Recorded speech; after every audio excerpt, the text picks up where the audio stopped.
Semen retention tips in Thailand. My name is Tariq. I'm living in Thailand and I've been studying semen retention for about 7 years now. And I'm here to share what tips have helped me the most along my journey. Now, if you don't know what semen retention is, it is when a man consciously holds his seed. It helps build testosterone, confidence, mental clarity, things of that nature. So my first tip is this, very important tip, maybe the most important. You have to change how you talk to yourself. When I first started semen retention, it was always, I'm struggling with lust. That's what was going through my head constantly, struggling with lust.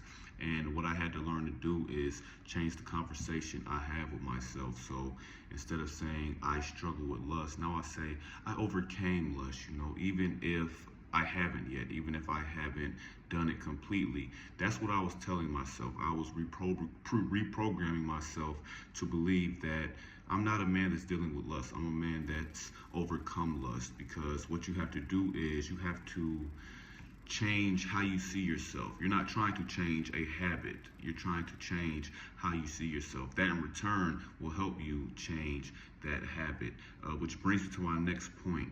You don't want to count days. At least for me, I know everybody does it differently. I've tried counting and I've tried not counting.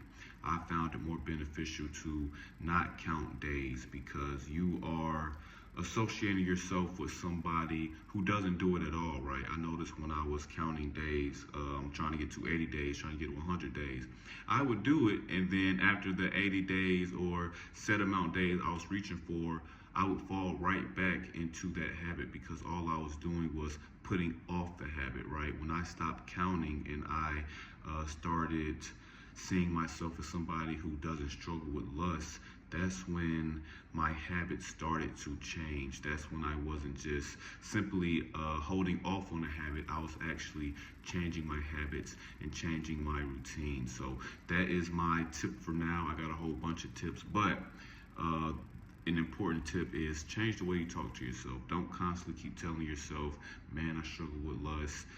Man, I'm trying to overcome lust. Even if you do, you have to change how you talk to yourself. Say to yourself, I overcame lust. I'm overcoming lust. I don't watch porn. I don't chase after women. Even if you still do, you have to train yourself to think that you don't, right? Your brain cannot decipher a lie between the truth. So if you constantly tell yourself, I'm not struggling with lust, I'm not doing this, I'm not doing that, your brain is eventually going to believe you. Now, of course, you have to back it up with your actions, but this is going to help you with your actions, because if you're telling yourself, I don't do this, I don't do that, when the time comes to do this and do that, you're reminding yourself, no, I don't do that. I'm a new person. I don't do that at all. So those are my tips for today. Again, I'm going to be dropping a lot of tips. If you are on semen retention, want to learn more about it, or struggling with lust, make sure you give my page a follow. Make sure you follow my YouTube. I got more content like this coming. Again, I've been studying this topic for 7 years. So far from an expert, but I know what I'm talking about a little bit. So